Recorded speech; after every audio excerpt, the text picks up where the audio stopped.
प्रधानमंत्री राष्ट्रपति की विदेशी यात्राएं। प्रधानमंत्री नरेंद्र मोदी की विदेशी यात्राएं 15 से 18 दिसंबर 2025 जॉर्डन, इथियोपिया और ओमान।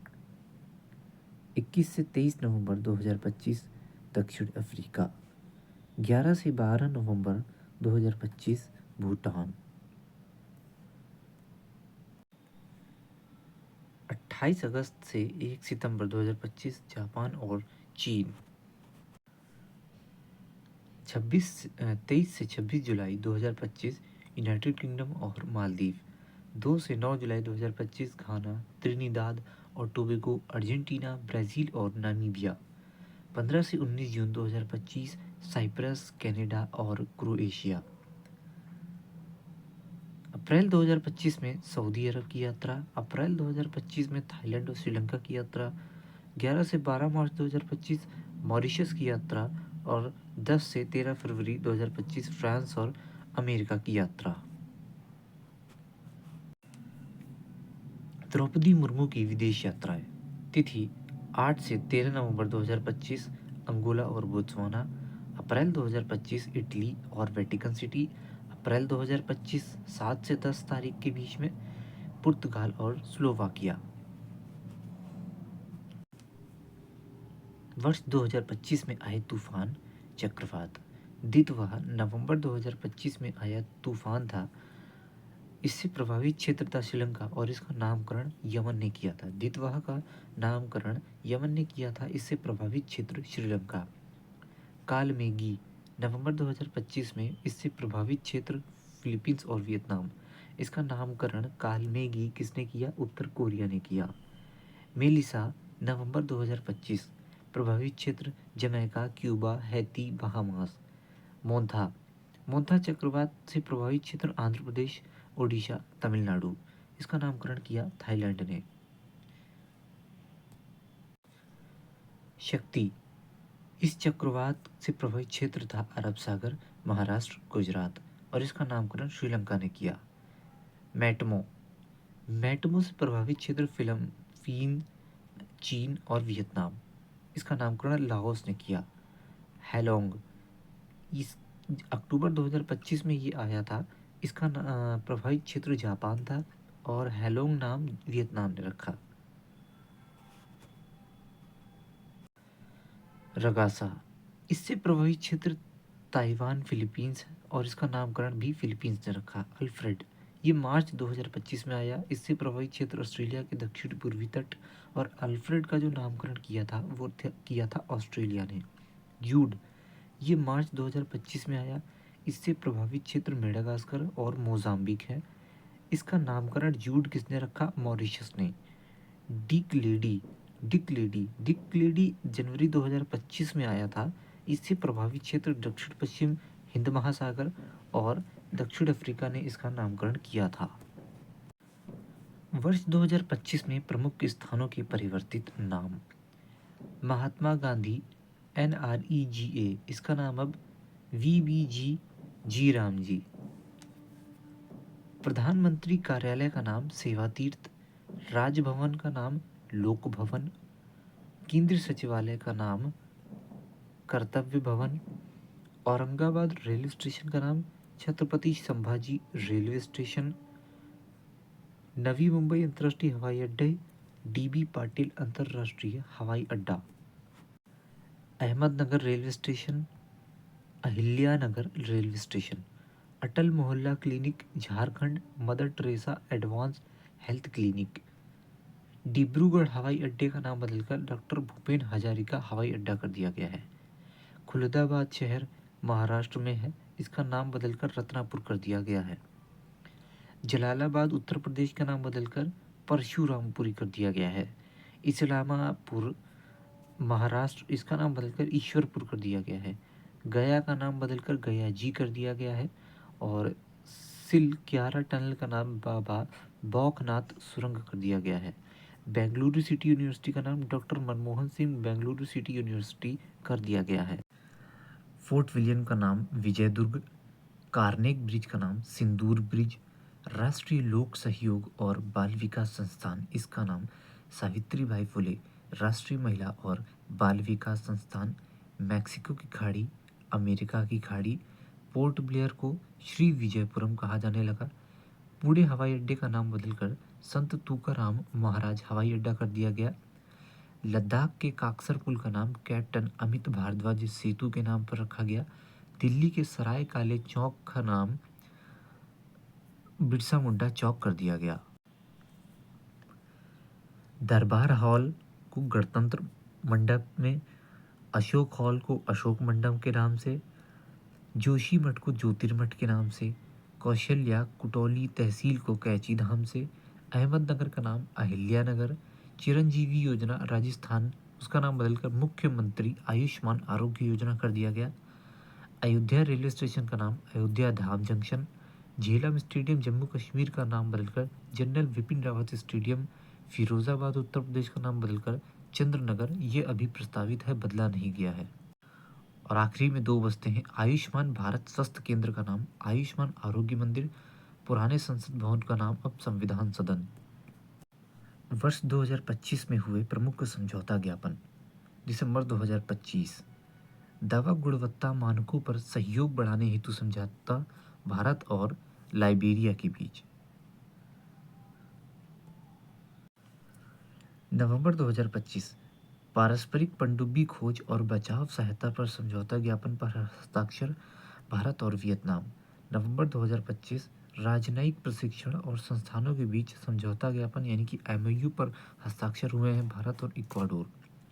नवंबर 2025 सांस्कृतिक सहयोग पर एक द्विपक्षीय समझौता किसके बीच में हुआ है? भारत और सऊदी अरब के बीच। नवीकरणीय ऊर्जा, स्वास्थ्य सेवा और दवा क्षेत्र में सहयोग पर समझौता नवंबर 2025 में भूटान और भारत के बीच में हुआ है। अक्टूबर 2025 में सशस्त्र सेनाओं के बीच संचालनात्मक साझेदारी को मजबूत करने के लिए भारत और ऑस्ट्रेलिया के बीच में समझौता हुआ। अक्टूबर 2025 में संयुक्त ऋण व्यवस्था पर सहयोग हेतु एमओयू पर हस्ताक्षर होते हैं भारत और जापान के बीच। सितंबर 2025 पहला सीमा पार रेलवे संपर्क स्थापित करने के लिए समझौता हुआ भारत और भूटान के बीच। सितंबर 2025 उपग्रह ट्रैकिंग एवं संचार केंद्र स्थापित करने के लिए समझौता होता है भारत और मॉरिशस के बीच। सितंबर 2025 में रक्षा सहयोग पर समझौता ज्ञापन पर हस्ताक्षर भारत और मोरक्को के बीच। सितंबर 2025 निवेश को बढ़ावा देने और निवेशकों को सुरक्षा प्रदान करने के लिए समझौता हुआ भारत और इजराइल के बीच। अगस्त 2025 में समुद्री सुरक्षा और संरक्षा सहयोग को बढ़ाने के लिए समझौता हुआ भारत और संयुक्त अरब अमीरात के बीच। जुलाई 2025 में मत्स्य पालन और जलीय कृषि के क्षेत्रों में सहयोग को मजबूत करने हेतु समझौता हुआ भारत और मालदीव के बीच। जुलाई 2025 में व्यापार, स्वास्थ्य और डिजिटल भुगतान क्षेत्रों में सहयोग को बढ़ावा देने के लिए भारत और नामीबिया के बीच समझौता हुआ। जून 2025 में पनडुब्बी सहयोग और समझौते पर हस्ताक्षर किसके बीच होता है? भारत और दक्षिण अफ्रीका के बीच। जून 2025 भारत के पहले स्वदेश निर्मित ध्रुवीय अनुसंधान पोत हेतु समझौते पर हस्ताक्षर होता है भारत और नॉर्वे के बीच। जून 2025 में 2070 तक कार्बन उत्सर्जन समाप्त करने एवं ऊर्जा क्षेत्र में सहयोग बढ़ाने हेतु समझौता ज्ञापन पर हस्ताक्षर भारत और डेनमार्क के बीच। मई 2025 बौद्ध सहयोग पर समझौता ज्ञापन पर हस्ताक्षर भारत और वियतनाम के बीच। मई 2025 में आयुर्वेदिक कृषि और संस्कृत 2025 से 29 पर समझौता ज्ञापन हेतु हस्ताक्षर भारत और अंगोला के बीच में। अप्रैल 2025 26 राफेल मरीन लड़ाकू विमान खरीद हेतु 63,000 करोड़ का समझौता भारत और फ्रांस के बीच। याद रखिएगा 63,000 करोड़ और राफेल कितने? 26। फरवरी 2025 लिथियम अन्वेषण और खनन में सहयोग हेतु समझौता भारत और अर्जेंटीना के बीच। लिथियम अन्वेषण सामाजिक आर्थिक विकास के उद्देश्य से त्वरित प्रभाव परियोजनाओं को लागू करने हेतु समझौता भारत और निकारागुआ। फरवरी 2025 लॉजिस्टिक और इंफ्रास्ट्रक्चर सहयोग बढ़ाने के लिए समझौता ज्ञापन पर हस्ताक्षर भारत और दक्षिण कोरिया। जनवरी 2025 ब्रह्मोस सुपरसोनिक क्रूज मिसाइलों के निर्यात के लिए $450 मिलियन का समझौता भारत और इंडोनेशिया के बीच। जनवरी 2025 गैर बासमती सफ़ेद चावल के व्यापार हेतु समझौता ज्ञापन पर हस्ताक्षर भारत और इंडोनेशिया। हाल के वर्ष में शुरू किए गए नए दिवस। आयुर्वेद दिवस 23 सितंबर। भारत सरकार ने हर वर्ष 23 सितंबर को आयुर्वेद दिवस मनाने की घोषणा 14 मई 2025 को की। महिला शिक्षा दिवस 3 जनवरी को महिला शिक्षक दिवस। तेलंगाना सरकार ने सावित्रीबाई फुले की जयंती को प्रत्येक वर्ष महिला शिक्षक दिवस के रूप में मनाने की घोषणा की। 3 जनवरी। विश्व ध्यान दिवस 21 दिसंबर। संयुक्त राष्ट्र महासभा ने भारत द्वारा सह प्रायोजित एक प्रस्ताव विश्व ध्यान दिवस को सर्वसम्मति से लागू किया। नमो भारत दिवस 21 अक्टूबर। नमो भारत ट्रेन परिसंचालन के 1 वर्ष पूरे होने के अवसर पर नमो भारत दिवस मनाया गया। कब? 21 अक्टूबर को। हैदराबाद मुक्ति दिवस 17 सितंबर। गृह मंत्रालय की घोषणा के अनुसार हैदराबाद मुक्ति दिवस 17 सितंबर 1948 की उस दिन की स्मृति में मनाया जाएगा जब ऑपरेशन पोलो के तहत हैदराबाद को निजाम के शासन से मुक्त कराया गया था।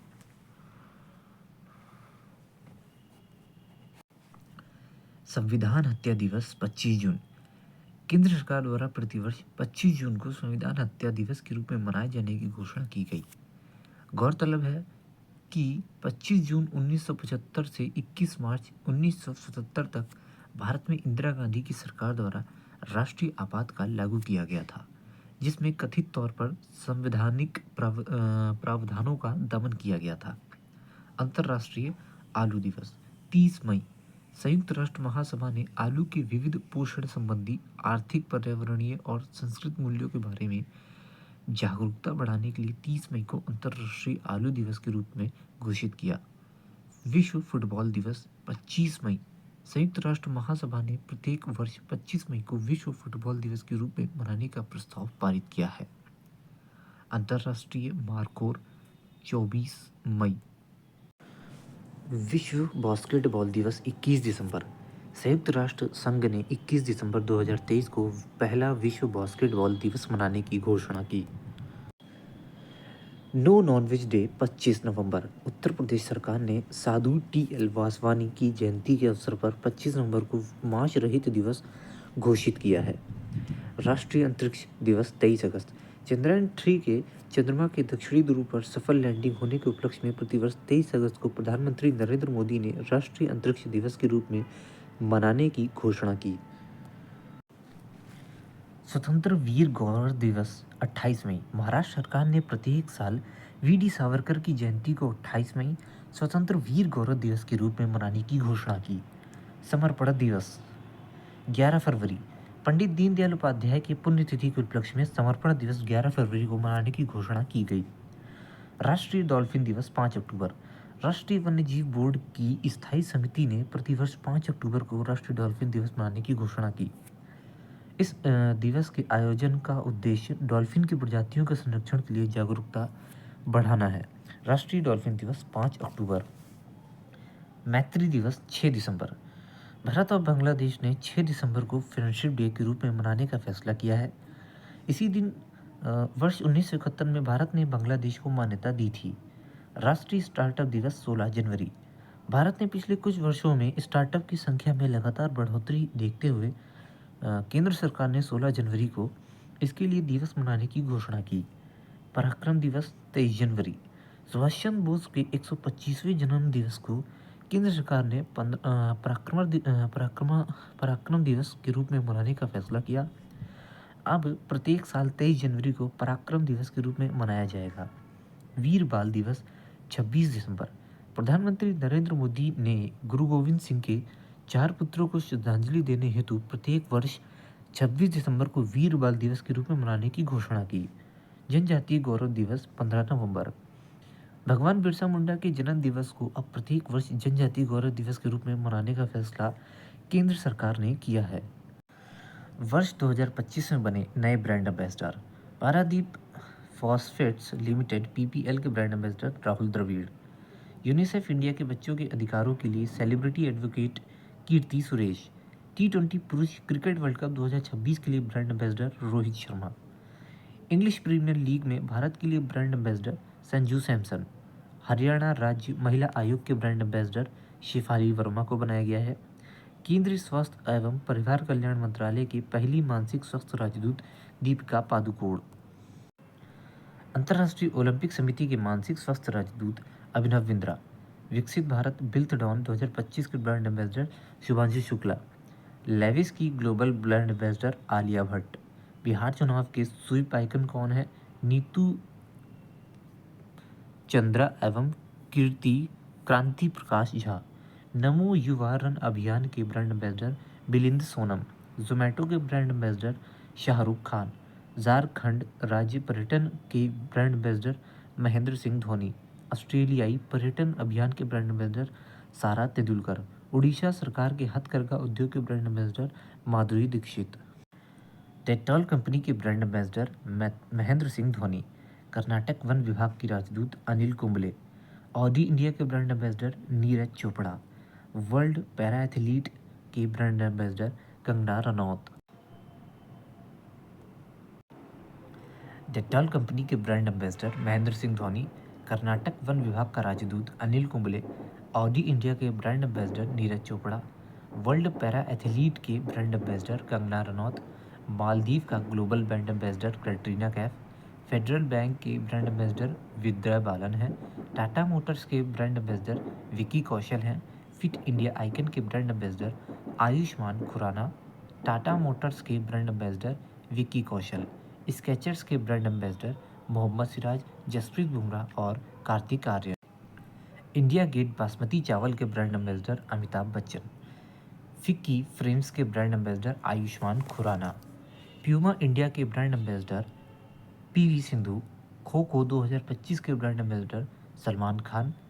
भारतीय साइबर अपराध समन्वय केंद्र के ब्रांड एम्बेसडर रश्मिका मंदाना। पतन पोत परिवहन और जल मार्ग मंत्रालय के ब्रांड एम्बेसडर मनु भाकर। मध्य प्रदेश पर्यटन के brand ambassador Pankaj Tripathi. Thailand पर्यटन विभाग के ब्रांड एम्बेसडर सोनू सूद। 18वीं लोकसभा चुनाव परिणाम। 18वीं लोकसभा के चुनाव की घोषणा 16 मार्च 2024 को की गई। इस साथ ही आदर्श आचार संहिता लागू हो गई। 18वीं लोकसभा का चुनाव 19 अप्रैल से 1 जून तक 7 चरणों में आयोजित किया गया और नतीजे 4 जून 2024 को घोषित किए गए। किसी भी पार्टी को स्पष्ट बहुमत प्राप्त नहीं हुआ। विभिन्न दलों द्वारा जीती गई सीटें। भारतीय जनता पार्टी को 240 सीटें, 36.56 वोटों का प्रतिशत। इंडियन नेशनल कांग्रेस 99 सीटें, 21.19%। समाजवादी पार्टी की 37 सीटें, 9.58%। AITC 29 सीटें, DMK 22 सीटें, TDP 16 सीटें, JDU जनता दल यूनाइटेड 12 सीटें। कुल मतदान 65.79% रहा। इसमें डाक मतपत्र शामिल नहीं है। लक्षद्वीप में सबसे अधिक 84% मतदान हुआ। उसके बाद असम 21% के साथ दूसरे स्थान पर रहा। सबसे कम मतदान बिहार में 56.19% दर्ज किया गया।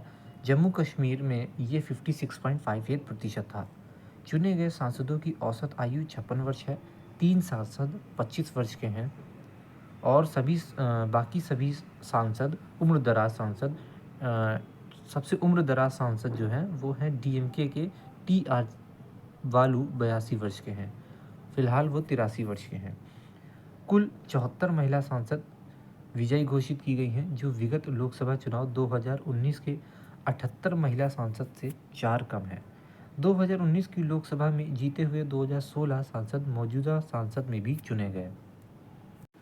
18वीं लोकसभा में 46% सांसदों पर आपराधिक मामले दर्ज हैं। लोकसभा में 7 निर्दलीय सांसद, 24 मुस्लिम और 3 बौद्ध सांसद हैं। 18वीं लोकसभा चुनाव के वोटों की गिनती के दौरान इंदौर लोकसभा सीट के द्वारा भारतीय राजनीति इतिहास में 3 नए रिकॉर्ड दर्ज किए गए। भाजपा प्रत्याशी शंकर लालवानी की सर्वाधिक 12,26,000 वोट प्राप्त हुए। शंकर लालवानी द्वारा अपने प्रतिद्वंदी बसपा के संजय सोलंकी को सर्वाधिक वोटों के अंतर से 11,75,092 इतने मतदान के अंतर से पराजित किया गया। इंदौर लोकसभा सीट के लिए सर्वाधिक 2,18,676 वोट को नोटा को प्राप्त हुए। यह अब तक की किसी भी लोकसभा तथा विधानसभा चुनाव में मिले नोटा का सबसे सर्वाधिक मत है। वर्ष 2019 में गोपालगंज बिहार में नोटा को सर्वाधिक 21,660 मत मिले थे। वहीं अगर हम लोग इंदौर लोकसभा सीट को देखें तो लगभग 18,674 वोट नोटा को प्राप्त हुए।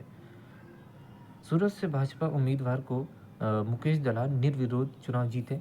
श्री नरेंद्र मोदी पंडित जवाहरलाल नेहरू के बाद लगातार तीसरी बार प्रधानमंत्री के रूप में शपथ लेने वाले दूसरे व्यक्ति बन गए हैं। वर्ष 2024-25 में विभिन्न उत्पादों को प्राप्त जीआई टैग। तमिलनाडु की वोरयूर कॉटन साड़ी को जीआई टैग मिला है। कविंदापड़ी नट्टू शक्रे यानी कि पारंपरिक गुड़ पाउडर को जीआई टैग मिला है तमिलनाडु के नमक्कल सॉफ्ट स्टोन कुकवेयर यानी कि मक्कल पात्रंगल को जीआई टैग मिला है।